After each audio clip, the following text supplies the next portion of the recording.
Before discussing second normal form, നമുക്കൊരു important topic discuss ചെയ്യാനുണ്ട്, functional dependency. ഈ പേരിൽ തന്നെ മനസ്സിലാക്കാൻ പറ്റും ഫങ്ഷണലി ഡിപ്പെൻഡ് ചെയ്യാം. That is it is A relationship that exist when one attribute യുണീക്ക്ലി determine another attribute. അതായത് ഒരു ടേബിളിൽ ഒരു ആട്രിബ്യൂട്ടിൻ്റെ വാല്യൂ വെച്ചിട്ട് വേറൊരു ആട്രിബ്യൂട്ടിനെ ഡിറ്റർമൈൻ ചെയ്യാൻ പറ്റുന്നതിനെയാണ് ഫങ്ഷണൽ ഡിപ്പെൻഡൻസി എന്ന് പറയുന്നത്. ഈ ഫങ്ഷണൽ ഡിപ്പെൻഡൻസി റെപ്രസെൻ്റ് ചെയ്യാൻ വേണ്ടിയിട്ട് യൂസ് ചെയ്യുന്ന സിമ്പിളാണ് this arrow mark. This is the notation for functional dependency. That is x is an attribute, y is an attribute in a table. This can be read as x determines y or y is determined by x. Xൻ്റെ value use ചെയ്തിട്ട് നമുക്ക് വൈയുടെ value select ചെയ്യാം, determine ചെയ്യാൻ പറ്റും. It's not computing. For example, consider a table that contains two attribute X and Y. Some values ഉണ്ടാവും ഇതിൽ. So നമുക്ക് എക്സിൻ്റെ വാല്യൂ അറിയുകയാണെങ്കിൽ നമുക്ക് കറസ്പോണ്ടിങ് ആയിട്ട് അതിൻ്റെ വാല്യൂയും കൂടെ കണ്ടുപിടിക്കാൻ പറ്റും. ഓക്കെ, സെർച്ച് ചെയ്ത് കണ്ടുപിടിക്കാൻ പറ്റും. That is known as functional dependency. X is functionally X determines Y. Here X is known as determinant attribute and Y is known as dependent attribute. ഒരു എക്സാമ്പിൾ ഹിയർ എസ് നെയിം, രണ്ടും same name തന്നെയാണ്, Varun Varun. Based on the value of S I D നമുക്ക് identify ചെയ്യാൻ പറ്റും ഈ Varun single student ആണോ അതോ different student ആണോ. That is in first table S I ഡിൻ്റെ value 1, then second ടേബിളിലും എസ് ഐ ഡിയുടെ വാല്യൂ 1. സോ നമുക്ക് ഐഡൻറ്റിഫൈ ചെയ്യാൻ പറ്റും Varun is a single student based on the value. അതായത് രണ്ടുപേരുടെയും സ്റ്റുഡൻ്റ് ഐ ഡി ഒന്നാണ്. സോ ഈ രണ്ട് വരുണും സെയിം ആണ് നമുക്ക് ഐഡൻറ്റിഫൈ ചെയ്യാം. Okay, then in second table here first ടപ്പിളിൽ വരുണിൻ്റെ എസ് ഐ ഡി 1 ആണ്, സെക്കൻഡ് ടപ്പിളിൽ വരുണിൻ്റെ എസ് ഐ ഡി 2 ആണ്. ഇതിൻ്റെ അകത്ത് നമുക്ക് എന്ത് മനസ്സിലാക്കാൻ പറ്റും? ഈ രണ്ട് വരുണും സെപ്പറേറ്റ് സ്റ്റുഡൻ്റ് ആണ്. അതായത് ഈ S I D determines the S name. Okay, ഇപ്പോൾ നിങ്ങൾക്ക് ഫങ്ഷണൽ ഡിപ്പെൻഡൻസി എന്താണെന്ന് മനസ്സിലായിട്ടുണ്ട്. Okay, in second case Varun Divya, പേരിൽ നിന്ന് നമുക്ക് ഐഡൻറ്റിഫൈ ചെയ്യാൻ പറ്റും രണ്ടും ഡിഫറെൻറ്റ് സ്റ്റുഡൻ്റ് ആണ്. സോ വരുണിൻ്റെ എസ് ഐ ഡി 1 ആണ്, ദിവ്യയുടെ എസ് ഐ ഡി 2 ആണ്. So it's also a valid functional dependency.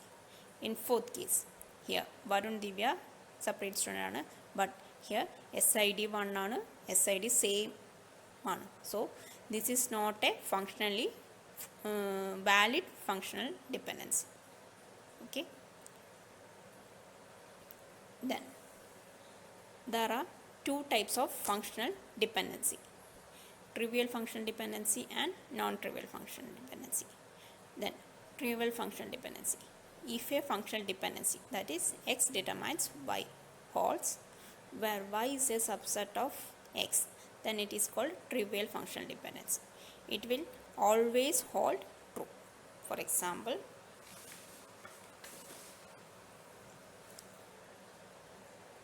SID here ഇതാണ് ഡിറ്റർമിനൻ്റ് ആട്രിബ്യൂട്ട്, ഇതാണ് dependent. That is X Y. Okay, ഈ വൈ എക്സിൻ്റെ ഒരു സബ്സെറ്റാണ്. That is S I D. Another example, SID S name. Okay, S determines SID. That is SID the subset of determinant attribute. So this functional dependency is known as trivial functional dependency.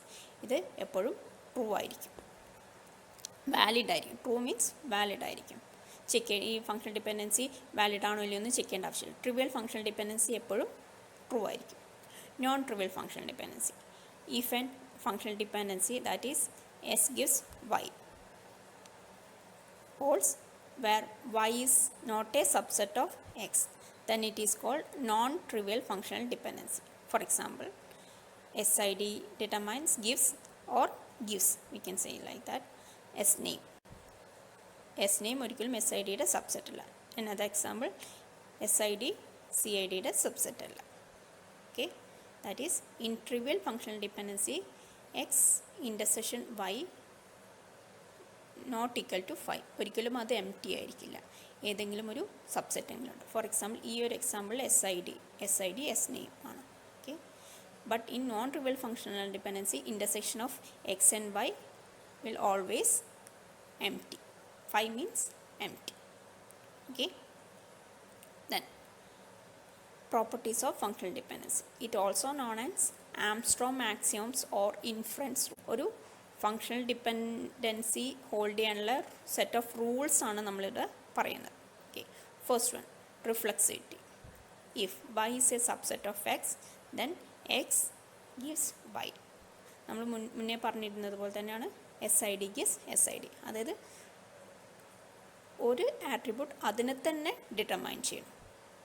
Okay, ഒരു കുട്ടിയുടെ student I D അതിനെ തന്നെ determine ചെയ്യുന്നതിനെയാണ് trivial functional dependency എന്ന് പറയുന്നത്. Okay, so ഇതും എപ്പോഴും അത് valid functional dependent ആയിരിക്കും. അതിനെ റൂളിനെ പറയുന്ന പേരാണ് റിഫ്ലെക്സിവിറ്റി. അതായത് ഒരു ആട്രിബ്യൂട്ട് അതിനെ തന്നെ ഡിറ്റർമൈൻ ചെയ്യുക. That rule is known as reflexivity rule. Next one, augmentation. If consider functional dependency x gives y, then another one s z gives yz. Okay, അതായത് ഈ ഫങ്ഷണൽ ഡിപ്പെൻഡൻസിൻ്റെ കൂടെ ഒരു ആട്രിബ്യൂട്ട് ആഡ് ചെയ്യും, ലെഫ്റ്റ് സൈഡിലും റൈറ്റ് ഹാൻഡ് സൈഡിലും add ചെയ്യണം. That is s gives y, x z gives y z. For example S I D gives s name. Okay, ഇതിൻ്റെ കൂടെ നമ്മളൊരു ഫോൺ നമ്പറും കൂടെ നമ്മൾ ആട്രിബ്യൂട്ടും കൂടെ ആഡ് ചെയ്യും. S I D phone gives s name phone. It's also value. ഇതിനെ പറയുന്ന പേരാണ് augmentation property. Then transitive. This is the important property in functional dependency.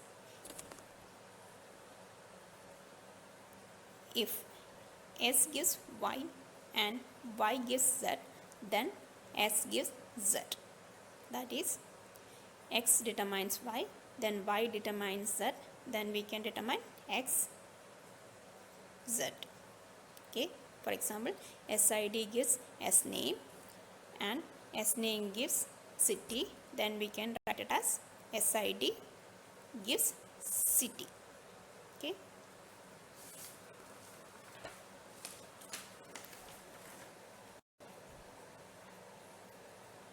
next rule, union.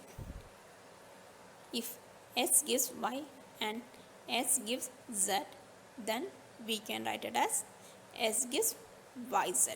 അതായത് ലെഫ്റ്റ് ഹാൻഡ് സൈഡ് സെയിം ആകുമ്പോൾ right hand സൈഡിൻ്റെ union എടുക്കാം. Okay, normal union property. S gives y and s gives z, we can write it as s gives y z. That is known as union property. Then decomposition. If s gives y z, then we can decompose into s gives y and s gives z. Okay, this is the valid functional dependency. But നമുക്ക് ഇങ്ങനെ ഒരിക്കലും decompose ചെയ്യാൻ പറ്റില്ല. കാരണം ഇവിടെ left hand സൈഡിൽ X y gives z, എക്സും വൈയും കൂടെ ചേർന്നിട്ടാണ് സെഡിനെ ഡിറ്റർമൈൻ ചെയ്യുക. ഇതിനെ ഒരിക്കലും ഇങ്ങനെ ഡികമ്പോസ് ചെയ്യാൻ പറ്റില്ല. That is s gives z and y gives z. അതായത് ലെഫ്റ്റ് ഹാൻഡ് സൈഡിൽ ഡികമ്പോസ് ചെയ്യാൻ പറ്റില്ല, ഓൺലി റൈറ്റ് ഹാൻഡ് സൈഡിൽ മാത്രമാണ്. ഇവിടെ എക്സ് എന്ന് പറഞ്ഞാൽ സിംഗിൾ ആട്രിബ്യൂട്ട് വെച്ചിട്ടാണ് വൈനെയും സെഡിനെയും ഡികമ്പോസ് ചെയ്യുന്നത്. That is x gives y z is similar as s gives z y and s gives z, but we cannot decompose like this. That is X y gives z, എക്സും വൈയും കൂടെ ചേർന്നിട്ടാണ് സെഡിനെ determine ചെയ്യുക. അല്ലാതെ X ഒറ്റയ്ക്ക് സെഡിനെ determine ചെയ്യുന്നില്ല, Y ഒറ്റയ്ക്ക് സെഡിനെ determine ചെയ്യുന്നില്ല. This is not valid. Then pseudo transitivity. If x gives y and wy gives z, then we can write it as ഈ y-നെ റീപ്ലേസ് ചെയ്തിട്ട് x ആക്കാം. wx gives z. Okay, then composition. If x y and z gives w, then we can write it as xz gives yw. That is X first functional ഡിപ്പെൻഡൻസിൽ left hand side combine ചെയ്യുക, എക്സും സെഡും, then വൈയും W. This is known as composition. Okay.